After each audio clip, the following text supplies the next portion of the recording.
नमस्कार मित्रांनो, आपण आज कोपरगाव इथे आलेले रोहित दादा सरडे यांचे हे वडील आहेत। तर अक्षय तृतीयाच्या शुभ मुहूर्तावर आपण त्यांच्या इथं केंगन ट्रायनोझरचं मशीन बसवलेलं होतं। तर आपण बघू एका महिनाभरात त्यांना नेमका काय रिझल्ट आला। काका मला सांगा की तुम्ही म्हणजे तुमचं जे हात वगैरे होता पॅरालिसिस तुम्हाला झालेला, तर तुमचा हात पहिल्यांदा असाच राहायचा बरोबर। मग आता तुम्ही आम्हाला सांगा की नेमकं तुम्हाला कशा प्रकारे याच्यामध्ये फरक पडला, काय जाणवलं? मुंग्या लागले सगळ्या. हां हां हां पहिल्या मुंग्याच नव्हत्या, हां एक महिना हे व्हायचं, हां हां पण आता मुंग्या यायला लागल्या हां हां की अगदी सर्व व्हायला लागलं सरळ। म्हणजे पहिला होत नव्हता, कोणीतरी केला म्हणजे तुम्हाला तो आता म्हणजे सर्व व्हायला लागला.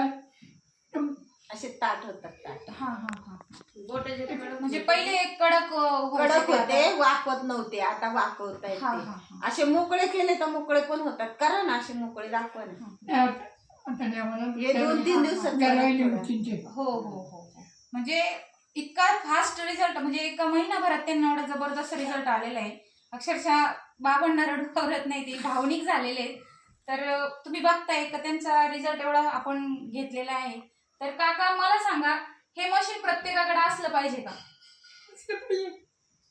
रडू नका काका, उलट म्हणजे काहीतरी देवाची किमया म्हणा, काहीतरी आपल्यासाठी किंगन आपल्या देवा स्वरूपात आपल्यासाठी उपलब्ध झालं। ठीक आहे, धन्यवाद।